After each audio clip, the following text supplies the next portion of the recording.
Hey, so I wanted to come in and talk about life paths, right? So, from my understanding, life paths are more mystical and magical rather than mathematical. And I want to bring up why. And I just find this interesting because what I love about numerology is to be able to look at um, sort of the roots of a number, right? Like what is making up this number more mathematically, right? So that I can define it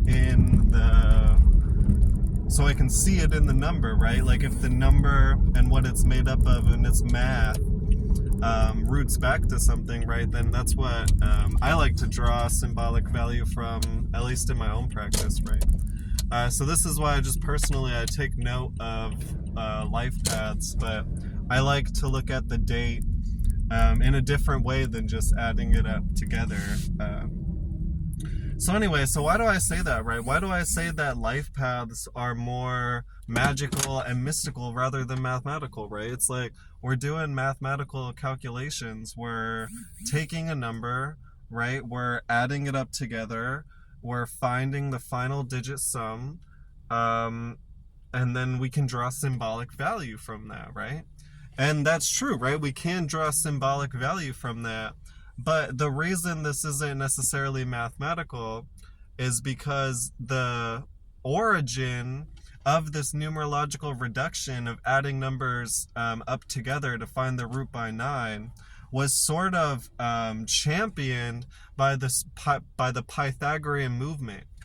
So before Pythagoras, I found out, and I don't really have any sources to, maybe I'll do more of an in-depth video, but I found out that before Pythagoras, the decimal system wasn't necessarily that popular. Right? We didn't always use numbers in the way we did today, right? So in this introduction, or in Pythagoreans, in that sort of school of thought, right? In that sort of anamorphic collective movement, in a way, there was a love for 10, right? There was like this reverence for 10. And if you look into their text too, like the pattern of the bowling pins was held sacred, right? And the way, yeah, and the way that it expresses 10 going up from one row of 1, second row of 2, third row of 3, fourth row of 4, right? And yeah, and a lot of it relates to how they like their views on like cosmology and stuff, right? But I don't want to get too much into that. I just want to talk about how the idea of digit sums came to be, right? So once we started understanding the decimal system and utilizing the decimal system, what we found out is, or what probably one of the reasons we even championed it, is because of its relationship with 9, which I talked about in previous videos. So, for example, if we look at before 10, right, the relationship between 9 and 10 is really apparent, like it's a 1-to-1, right? So, for example, out of 9, 1 is the first out of 9, it's the first out of 10, right? Up to 9, when we're at the last out of 9, right? If we were looking for final digit sums, right? But we're not at the last of 10, right? And then we get to 10, we're in the last of 10, but then we see this interesting pattern where 10 is actually 1 and a 0, right? Because 0 is holding space for the next unit of 10, right? And now when we add it together, 1 plus 0, we find 9, right? But what that actually does and keeps in tune, and the reason we would look to that, is because now, on the scheme of 9, right, 10 is actually the first, right? And this continues sort of indefinitely, right? So for example, if we looked at like any number, right, like 57, right? 5 plus 7 is 12, right? And 1 plus 2 is 3, right?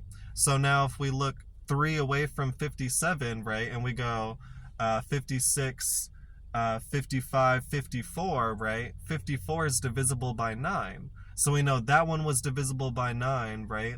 And then we went 55, 56, 57, right? And now we're in the third place out of 9, right? So this scheme of adding up numbers together actually shows us like a root that we can find in the number. Like even if we were just counting, right? We would count 9 times 9, and then we get to 18, and then we get to 27 and 36, and then we get to 45, right? And then we go 46, 47, Or yeah, 45 would be the first. Or no, yeah. 46, 47, 48. Oh yeah, because 47 would add up to 11. I don't know why I did that. So it would actually be the second place. But either way, you see what I'm saying, I hope, is that like if we were taking the number 47, right, and it being 2 away from 45, right, its final digit sum would be 2, right?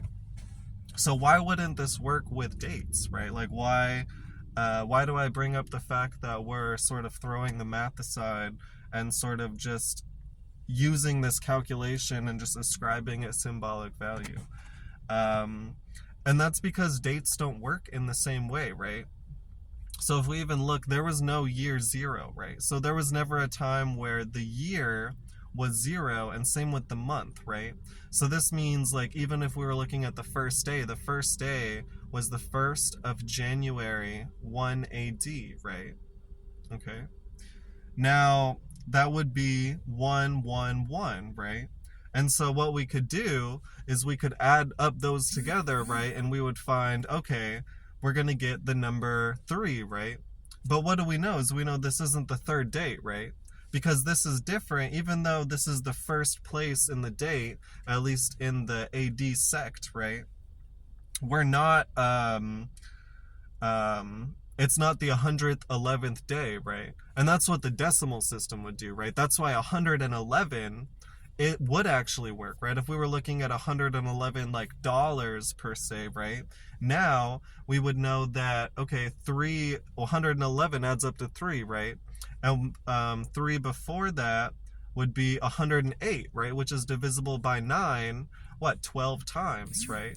So we had 12 nines, and then we went 109, 110, 111, right? And so we're in that third place, right? But that doesn't work with the date, right?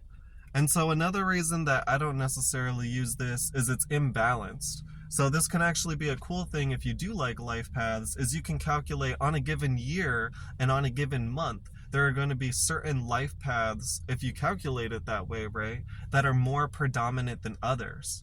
And this is why I don't really like it, because it's not necessarily balanced. But like to each their own, right? There's still like mystical information, right?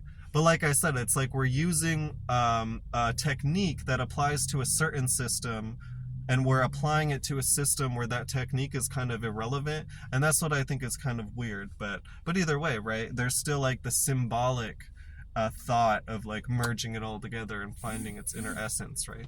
I just think like my own practice, I would like to do that in a different way, right? But yeah, to each their own, right? Yeah, so going back then, or yeah, where should I go? Yeah, but anyway, the dates are, oh yeah, the dates are interesting. So taking back into account that first month, right, of 1 AD, right, we know that already it's the first month in the first year. So we have this prevalent 2 that we're always adding to this month, right? And January is what, 31 days? I could be wrong, but either way, in 31, we're going to have 4 life paths, 1, 2, 3, and 4, because after we get to 27, 29. No, after we get to 28, yeah, no, wait, 27. Yeah, after we get to 27, which would have given every life path 3 times, right? We're going to repeat the 4th, or we're going to repeat the 1st, the 2nd, the 3rd, and the 4th with 28, 29, 30, and 31, right? And because those are added by 2, we know we're going to have more 3, 4, 5, 6, and 7 life paths than the others, right? So there's kind of an imbalance.